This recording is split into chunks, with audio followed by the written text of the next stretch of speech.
안녕하십니까. 이 시간에는 청간 해설에 대해서 알아보기로 합니다. 청간의 그 오행에 대해서 어떻게 통변을 할 수 있는지 하는 방법을 알아보기로 합니다. 먼저 오늘은 간목일간에 대해서 알아보기로 합니다.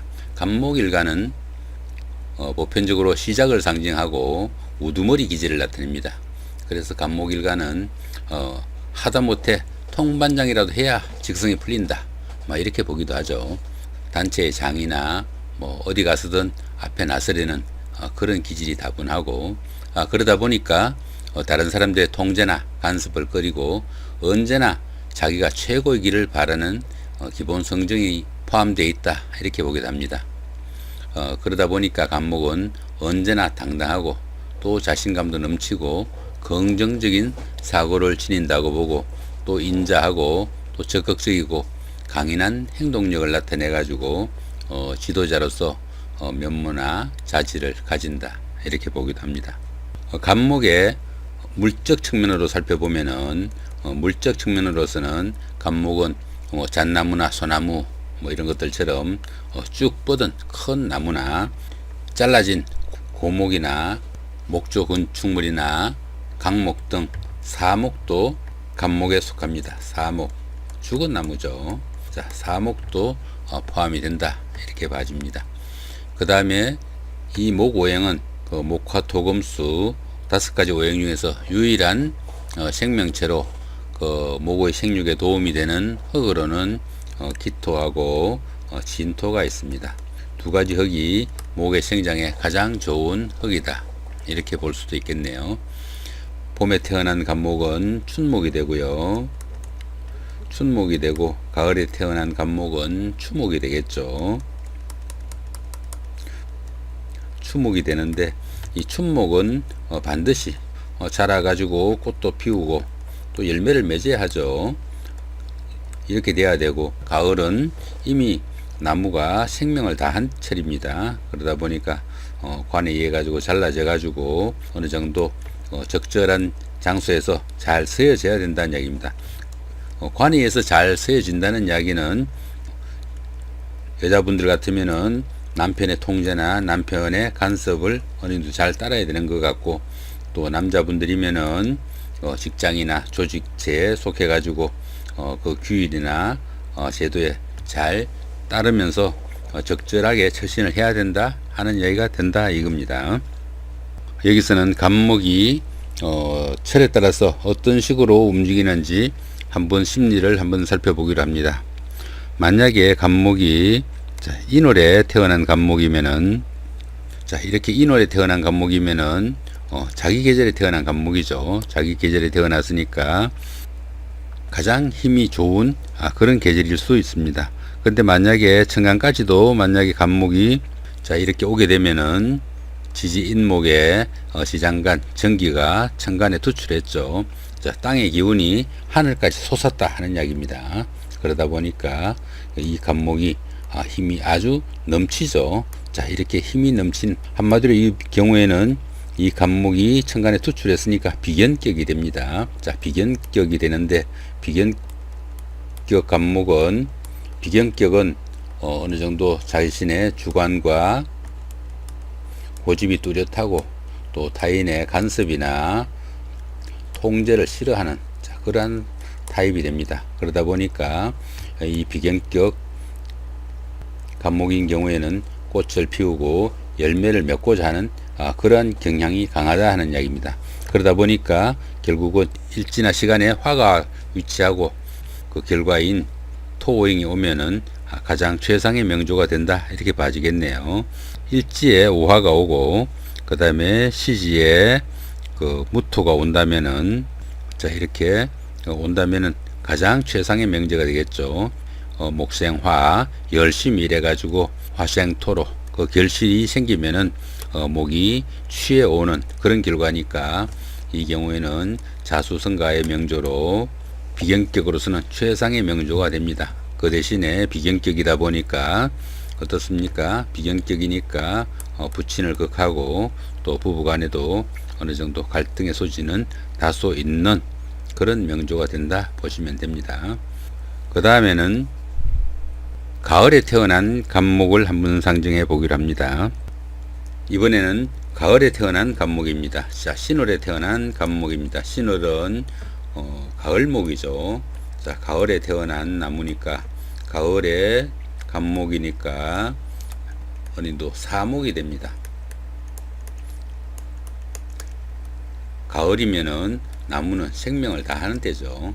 그래서 사목이라고 봐주면은 이 갑목은 꽃을 피우거나 열매를 맺어서는 상당히 힘든 그런 삶이 된다 볼 수 있겠죠. 그런데 보시면은 이 갑목이 안전자리 통근을 해가지고 힘이 상당히 넘칩니다. 이 갑목이 천간에 투출했죠. 이렇게 안전자리 통근을 하다 보니까 일간이 굉장히 힘이 강합니다. 이 월간의 통제를 제대로 받아들이기가 힘든 그런 명조가 되죠. 천간은 천간대로 갑경충이 됩니다. 그 다음에 지지는 인신충이 되죠. 만약 이게 여명사주라고 보면은 밤낮 남편과 아니면 시어머니와 다투는 그런 경우가 된다 이렇게 볼 수도 있겠네요. 그런데 이제 이 경우에 만약에 천간이든 지지든 어느 한쪽에 이 갑경충을 해소하는 통관 오행이 오게 되면은 삶은 완전히 달라진다 하는 이야기가 되겠죠. 여기서는 이 신금 대신에 자수를 한번 넣어 보기로 하죠. 자, 이렇게 자수가 오면은 이전에 이 갑경충이 금생수 수생목으로 통관이 됩니다. 그러면은 여기서 이 그 갑경충이 해소가 되고 삶은 완전히 달라지겠죠. 이 편관 남편 쪽으로 본다면은 편관 남편은 금생수로 열심히 일해 가지고 경금 입장에서 자수는 상관이 됩니다. 상관이 되니까 열심히 일해 가지고 수생목으로 그 대가로 생긴 재물이나 결과물을 그 아내의 생활을 전적으로 책임지는 착실한 남편이 된다 이렇게 볼 수 있겠죠. 그 삶이 이렇게 어느 오행이 한쪽이 통관이 되느냐 아니냐에 따라서 완전히 삶은 달라질 수 있다 하는 얘기가 되겠죠. 이렇듯이 갑목이 자신의 역할을 다 할 때는 어느 정도 긍정적인 심리가 살아나가지고 보편적으로 미래지향적이고 긍정적이고 당당하게 이 일을 추진해 나가려는 그런 경향이 생기게 됩니다. 그런데 만약에 좀 전에처럼 이 자수에 신금이 오는 경우에 이런 경우가 되면은 천간은 천간대로 지지는 지지대로 충을 하는 경우라 가지고 이 갑목이 자신의 역할을 할 수가 없게 됩니다. 이렇게 갑목이 자신의 역할을 할 수 없을 때 부정적인 심리가 생기게 마련입니다. 갑목은 이렇게 자신의 역할을 다 할 수 없는 것이 주변 상황 때문으로 주변을 탓하거나 질투심 내지는 매사 반항적인 그런 기질도 나타낼 수 있게 됩니다.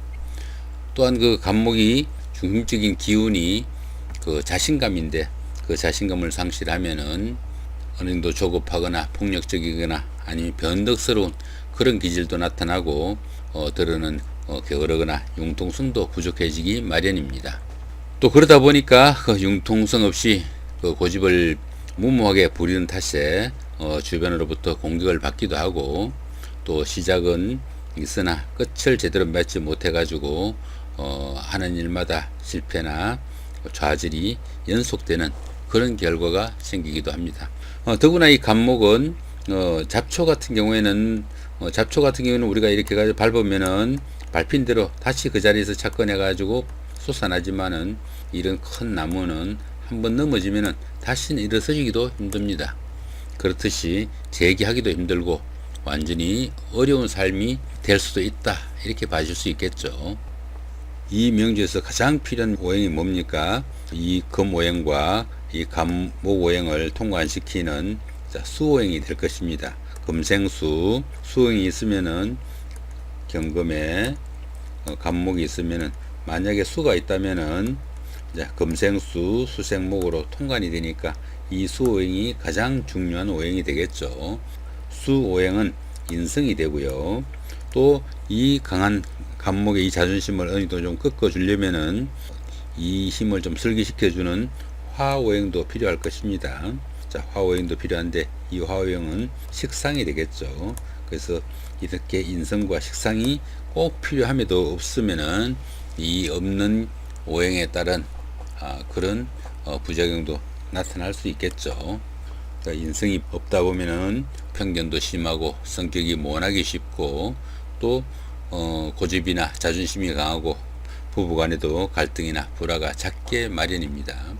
또 식상, 화오행인 식상이 없으면은 고집이나 자존심이 강하기도 하지만은 활동을 하지 못하는 그런 결과가 생깁니다. 또 부정적인 견해와 더불어 다른 사람들에 대한 이해와 배려가 부족해지고 시기와 질투도 많이 생기게 되겠죠.